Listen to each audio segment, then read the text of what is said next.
Hello viewers, আসসালামু আলাইকুম। Welcome to my new vlog. আশা করছি সবাই ভালো আছেন। আল্লাহর অশেষ রহমতে আমিও অনেক ভালো আছি। তো গ্রাম থেকে শহরে যাচ্ছি ননদের বাসায় ঘুরতে।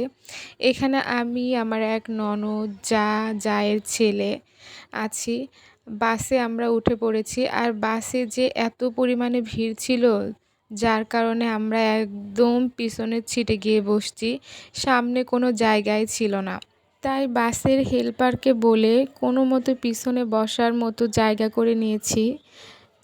তো এমনিতেই আমার বাসে উঠতে অনেক প্রবলেম হয়, বাসে আমি উঠতে পারি না। তার উপর এত পরিমাণে ঝাঁকি ছিল পিছনের সিটে। বাসের মধ্যে আমার অনেকবার বমি হওয়ার কারণে আসলে আমার সম্পূর্ণ ভিডিওটা করা সম্ভব হয়নি। আর শরীরটা এত পরিমাণে টায়ার্ড ছিল, যার কারণে আমি ভিডিও ভালো মতো করতে পারি নাই। বাস থেকে নেমে রিকশায় উঠে ভিডিওটা করি নাই, শরীরটা ক্লান্ত থাকার কারণে। তো এই তো আমরা আমার ননদের বাসায় চলে আসছি। আমার ননদ যে বাসাতে থাকে সেই বাসার একই ফ্ল্যাটে আমার মামা শ্বশুরের ছেলে, ছেলের বউ মানে আমার আমার ননদ সবাই একই ফ্ল্যাটে থাকে। তারা সবাই একসঙ্গেই থাকে। আর এই তো হচ্ছে এটা আমার ননদের রুম।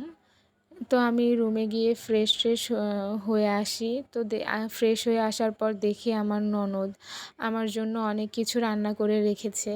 এখানে এসে আমার জন্য গুচি মাছ রান্না করেছে, মাংস, পটল ভাজি, তারপর বোয়াল মাছ, তারপরে আছে পাঙ্গাস মাছ। তো অনেক কিছুই সে আমার জন্য রান্না করেছে। আমি তাকে বলতেছিলাম যে এত কিছু রান্না করার কি দরকার, যেহেতু আমি একাই আসছি, আপনাদের ভাইয়াও আমার সঙ্গে আসেনি। তো আমরা খাওয়া দাওয়া করে রেস্ট নিয়ে বিকেলবেলা একটু ছাদের ওপর হাঁটতে গিয়েছিলাম। এই বাসার ছাদটা অনেক সুন্দর ছিল। আর বিকেলের আবহাওয়াটাও ঠান্ডা ঠান্ডা ছিল, আকাশ অনেক মেঘলা ছিল। তো আমার মোটামুটি ভালোই লাগতেছিল। আর আমি ছাদের ওপর উঠে চারিদিকটা ঘুরে ঘুরে দেখতেছিলাম কেমন দেখা যায়। আমার কাছে অনেক ভালো লাগছে চারিদিকটার পরিবেশ, চারিদিকের ভিউটাও অনেক সুন্দর ছিল। তো এইদিকে হচ্ছে আমার আরেকটা ননদ ছাদের ওই এক পাশে বসেছিল সে। তো আমি তাকে বলতেছিলাম যে তুমি ওখানে কেন এদিকে আসো।